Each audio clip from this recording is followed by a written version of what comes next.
స్తోత్రం. Praise the Lord. దేవునికి మహిమ కలుగును గాక. అనుదినము దేవుని వాగ్దానాలను వీక్షిస్తున్న దేవుని పిల్లలైన మీ అందరికీ నెమలి షాలేము సంఘపక్షముగా శుభములు వందనాలు తెలియపరుస్తున్నా. మంచిది ప్రియులరా, అనుదినమును కూడా వాగ్దానాలను వీక్షిస్తూ మీరు కామెంట్స్ ద్వారా తెలియచేస్తున్నటువంటి మంచి సమాచారాలను బట్టి, అలాగనే మరి ప్రార్థన విన్నపములను బట్టి మేము మీ కొరకు అనుదినము కూడా ప్రార్థన చేస్తున్నాం. దేవుని బిడ్డలారా గమనించండి, ఈ ఉదయకాలపు సమయంలో ప్రత్యేకించి ఒక చక్కని మాట దేవుడు మనతో మాట్లాడడానికి ఆశపడుతున్నాడు. ఆ మాట సామెతల గ్రంథం 3వ అధ్యాయం 11వ వచనంలో రాయబడిన ఓ చక్కని మాట ఏమంటాడంటే, నా కుమారుడా యెహోవా శిక్షను తృణీకరింపవద్దు, ఆయన గద్దింపునకు విసుగవద్దు. దేవుడు శిక్షించినప్పుడు తృణీకరించవద్దని, ఆయన గద్దించినప్పుడు విసుగవద్దు అని దేవుడే మనతో మాట్లాడుతున్నాడు. ఈ మాట ఎవరికో తెలుసా? వాక్యాన్ని వినే మనకే, బయట వారికి కాదు. కానీ ఏమని మాట్లాడుతున్నాడంటే, కొన్నిసార్లు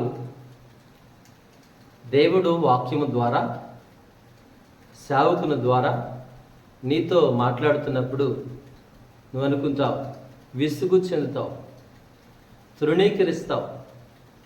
ఆయన శిక్షిస్తున్నప్పుడు, శిక్ష అంటే వాక్యము చేత ఖండించి శిక్షించినట్లుగా వాక్యం నీతో మాట్లాడుతున్నప్పుడు నీకు అనిపించింది, విసుగు చెందుతావు, తృణీకరిస్తావు.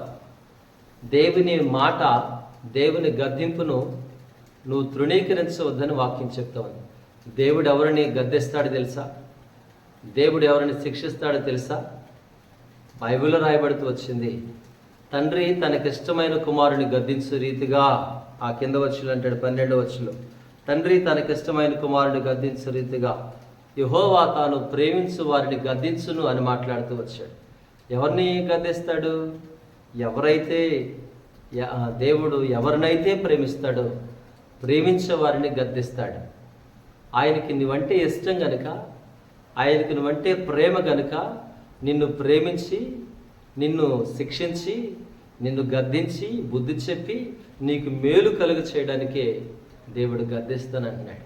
కాబట్టి ఆ గద్దింపు ఎవరి ద్వారాగా తెలుసా?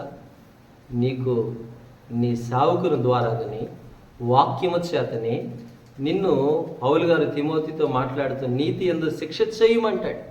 విశ్వాసులను నీతి యందు శిక్షించమని మాట్లాడుతూ వచ్చాడు. ఈ ఉదయకాలపు వేళ వాక్యము వింటున్న దేవుని బిడలారా, దేవుడు సేవకుని ద్వారాగా నిన్ను శిక్షించినట్లుగా, నిన్ను గద్దించి బుద్ధి చెప్పే మాటలు నీతో మాట్లాడుతున్నప్పుడు దానికి నీవు విసుగవద్దు, తృణీకరించవద్దు అని దేవుడు మాట్లాడుతున్నాడు. ఈ ఉదయకాల సమయంలో దేవుడు నిన్ను ప్రేమించి, దేవుడు నిన్ను గద్దించినప్పుడు, నువ్వు ప్రేమతో స్వీకరించినప్పుడు నువ్వేమవుతావో తెలుసా? నీకు మేలు కలుగుతుంది. వాక్యాలు అంటాడు, యోబు గ్రంథాలు అంటాడు, దేవుడు గద్దించే మనుషుడు ధన్యుడు అని మాట్లాడుతూ వచ్చాడు. దేవుడు గద్దించే మనుషుడు ధన్యుడు అంటే చూసావా? వాక్యము చేత, సేవకుని చేత విశ్వాసమైనటువంటి నీవు, దేవుని బిడ్డమైనటువంటి నీవు ఇదిగో ఖండించి మాట్లాడబడుతున్నప్పుడు దేవుడు నన్ను ప్రేమించాడు, నాతో మాట్లాడాడు, నన్ను సరిచేస్తున్నాడు. కత్తి వలె ఖండించి సుత్తి వలె సరిచేసేది వాక్యము గనుక వాక్యానికి లోబడతావా? ఒకవేళ ఒక ఆయన బైబిల్ రాశారు, ముఖము చిన్నబుచ్చుకొని యేసయ్య దగ్గర నుంచి వెళ్ళిపోయాడు ఒక ఆయన. అలా నువ్వు ముఖం చిన్నబుచ్చుకున్నావనుకో, వెళ్ళిపోయావనుకో, నీ శిక్షకు నువ్వే బాధ్యురాలు అని వాక్యం చెప్తావు. ఈ ఉదయకాలపు వేళ ఇటు మాటలు మన వినికిడిలో దీవించి వర్ధల చేయనుగాక. ఆశ్చర్యకరుడా, మీకు వందనాలు. ఈ వాగ్దానం ప్రభువా నీ బిడ్డలు వింటూ ఉండగా తండ్రి మీకు స్తోత్రాలనైనా వారి హృదయాలను ముద్రించండి, భద్రపరచమని యేసయ్య పేరట వేడుకుంటున్నాం పరమ తండ్రి. ఆమెన్.